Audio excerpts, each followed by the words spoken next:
है। यदि आपने बच्चों के बचपन को संभाल लिया तो तुम्हारा बुढ़ापा भी संभल जाएगा, और यदि बच्चों का बचपन बिगड़ गया तो तुम्हारे बुढ़ापे को कोई बचा नहीं सकता, बुढ़ापा भी बिगड़ेगा।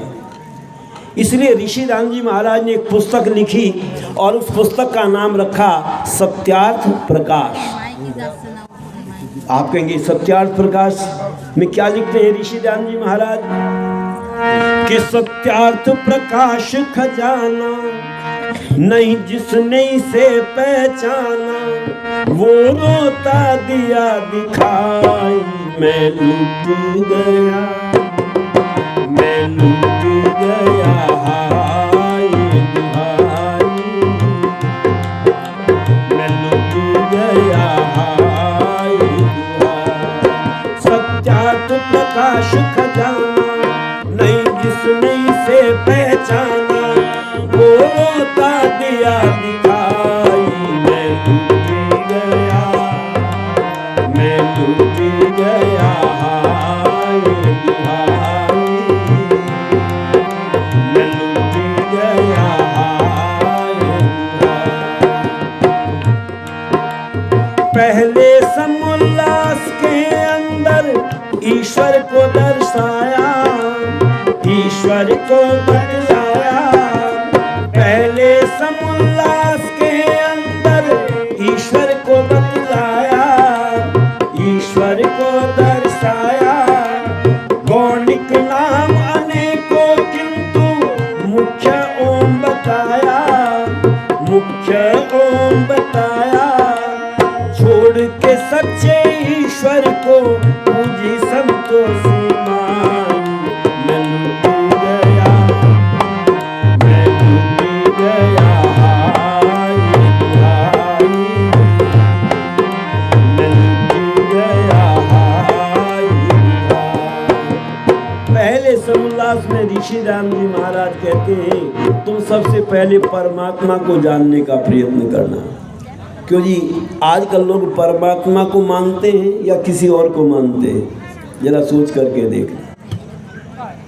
लोगों ने परमात्मा को नहीं जाना। पहले बच्चों को पढ़ाया जाता था परमात्मा कैसा है, परमात्मा किसको कहते हैं, तो उनको पढ़ाते थे जिसने सूरज चांद बनाया, जिसने तारों को चमकाया, जिसने फूलों को महकाया, हम उस ईश्वर के गुण गाएं, उसे प्रेम से शीश झुकाएं। जिसने सूर्य चंद्रमा को बनाया है उसका नाम क्या है? परमात्मा है। अच्छा, जिसको आप परमात्मा मानते हैं जरा उसके साथ में एक कसौटी जोड़ करके देखना, उनसे पहले सूर्य था या बाद में सूर्य बना है? पता चलता है सूर्य पहले था, वो बाद में पैदा हुए और हमने उनको परमात्मा मान लिया। पर ऋषि दानंद कहते तुमने परमात्मा को भी ठीक तरह से जान लिया और यदि संतान को अच्छा बनाने का प्रयत्न नहीं किया तो जीवन नरक बन जाएगा। कि माता पिता आचार्य तीनों मानव का निर्माण करे, मानव का निर्माण करे। माता पिता आचार्य तीनों मानव का निर्माण करे, मानव का निर्माण करे। जन्म पत्र और जंतर मंतर भूत के भय से त्राण करे, भूत के भय से त्राण करे। झूठा भय दिखला करके कायर संतान बनाई, मैं लुट गया, मैं लुट गया हाय दुहाई, मैं लुट गया हाय दुहाई। सत्यार्थ प्रकाश खजाना नहीं जिसने से पहचाना, वो रोता दिया दिखाई मैं लुट गया, मैं लुट गया हाय दुहाई, मैं लुट गया हाय दुहाई। माता पिता और आचार्य मिलकर के संतान का ठीक तरह से निर्माण करने का प्रयत्न करें। देखो, आज किसी से पूछो तो कहते हैं हमने बहुत बड़ी उन्नति की है। हमने पूछा कौन सी उन्नति की है? कि जब हम पहले आए थे बंगाल से तो हम झोपड़ी में रहते थे और आज हमारे पास में बहुत बढ़िया मकान है। हमने कितनी उन्नति की है। हमारे पास में गाड़ी है, हमने कितनी उन्नति की है। पर ध्यान रखना, उन्नति किसको कहते हैं। जब स्वामी दयानंद जी महाराज से पूछा, महाराज उन्नति क्या है, कौन सी उन्नति करें हम अपने जीवन को सुखी बनाने के लिए, तो ऋषि दयानंद कहते हैं 3 उन्नति करो, शारीरिक, आत्मिक और सामाजिक उन्नति करना। सबसे पहले तुम्हारा शरीर स्वस्थ रहना चाहिए। अच्छा, पहले लोग ज़्यादा बीमार होते थे, आजकल ज़्यादा बीमार हैं। आजकल ज़्यादा बीमार हैं। घर घर में पूछो, कोई कहेगा पेट में दर्द है, कोई कहेगा हाथ में दर्द है, कोई कहेगा पैर में दर्द है, कोई कहेगा सिर में दर्द है। कोई ना कोई बीमारी हर एक को लगी हुई है। कोई स्वस्थ अपने को कहने को तैयार नहीं है। तो बताओ, उन्नति की है या पतन हुआ है। हम बच्चों की शारीरिक उन्नति करें और दूसरी आत्मिक उन्नति करें। पहले यदि कहीं अन्याय होता था तो व्यक्ति खड़ा होकर के कहता था, ऐसा नहीं करना चाहिए, ये अन्याय हो रहा है। आत्मिक बल था। आज कोई कहता है, आजकल तो 2 शब्द हमने रट लिए, तुझे क्या और मुझे क्या। हाँ, बस कहीं कोई बात होती है और कोई बोलने लगे, अरे तुझे क्या। हम कहने कहा, देखो ये गड़बड़ हो रही है, तुम रोको इसको। कहने लगे, जी मुझे क्या।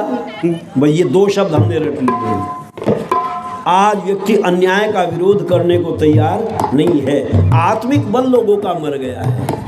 और सामाजिक उन्नति, अच्छा बताओ, पहले लोग आपस में प्रेम से रहते थे या आजकल लोग प्रेम से रहते हैं जी। पहले प्रेम से रहते थे। इसलिए किसी कवि ने लिखा, पोथी पढ़ पढ़ जग मुआ, हुआ न पंडित कोय, बट 2.5 अक्षर प्रेम के पढ़े सो पंडित होए। यदि पढ़ लिख करके हमने प्रेम से रहना नहीं सीखा तो समझ लो हमने कुछ भी नहीं सीखा। क्योंकि वेद कहता है, प्रेम से मिलकर चलो, बोलो सभी ज्ञानी बनो, पूर्वजों की भांति तुम कर्तव्य के मानी बनो। ये 3 उन्नति हमें करनी चाहिए थी समाज के अंदर। शरीर को बलवान बनाने का प्रयत्न करना चाहिए, पर हम उन्नति समझते हैं बढ़िया मकान बनाने को, फैक्ट्री लगाने को, बढ़िया सड़कें बनाने को। इसको हमने उन्नति माना। ये उन्नति तो हुई, पर मनुष्य का पतन होना प्रारंभ हो गया। हम कहते हैं बच्चों को उत्तम बनाने का प्रयत्न करना, बच्चों को अच्छा बनाने का प्रयत्न करना। यदि बच्चों का स्वास्थ्य उत्तम नहीं है, अच्छा स्वास्थ्य आजकल किस चीज़ से बना रहे हैं। पहले बच्चों को दूध पिलाते थे, घी खिलाते थे, दही खिलाते थे, और आज ऐड दिया जा रहा है, तंदुरुस्ती की रक्षा करता है लाइफ बॉय। लाइफ बॉय है जहाँ तंदुरुस्ती है वहाँ। हम लाइफ बॉय से तंदुरुस्ती बनाना चाहते हैं बच्चों, पर नहीं। विद्वानों ने कहा, तुम अपने बच्चों को उन्नति करना चाहते हो तो बचपन से ध्यान रखना पड़ेगा। और ये किसकी जिम्मेदारी है? तो ऋषि दयानंद कहते हैं, माता, पिता और आचार्य तीनों की जिम्मेदारी है बच्चों को उत्तम बनाने का प्रयत्न करो। पर आज जब हम विद्यालय में जाकर के बच्चों से पूछते हैं, क्यों बेटा तुम अपने माता पिता का कहना मानते हो या नहीं मानते, तो क्या उत्तर देते हैं?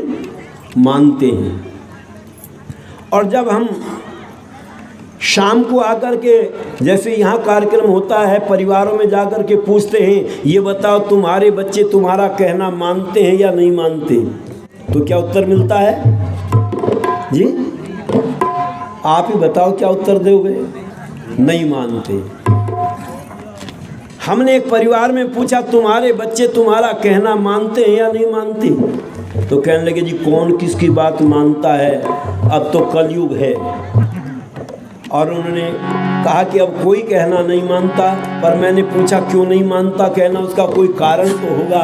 तो मैंने कारण ढूंढने का प्रयत्न किया।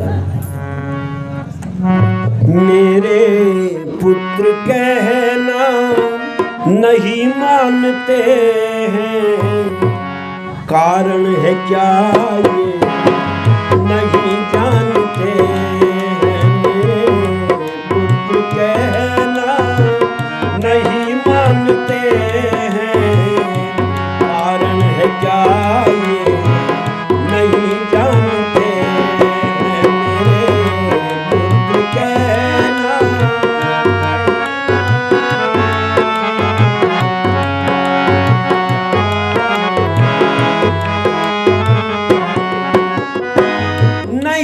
जिनको जीवन में सत्संग भाया, देखी फिल्म या सीरियल दिखाया।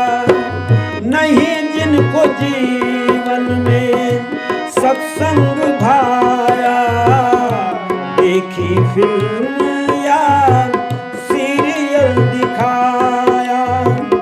अच्छाई बुराई ना पहचानते हैं, इसीलिए कहना नहीं मानते हैं। मेरे पुत्र कहना नहीं मानते हैं, कारण है जाए नहीं जानते हैं। गुण कर्म स्वभाव नहीं वर वधू के मिलाए, गोरी सी छोरी के संग टीवी लाए।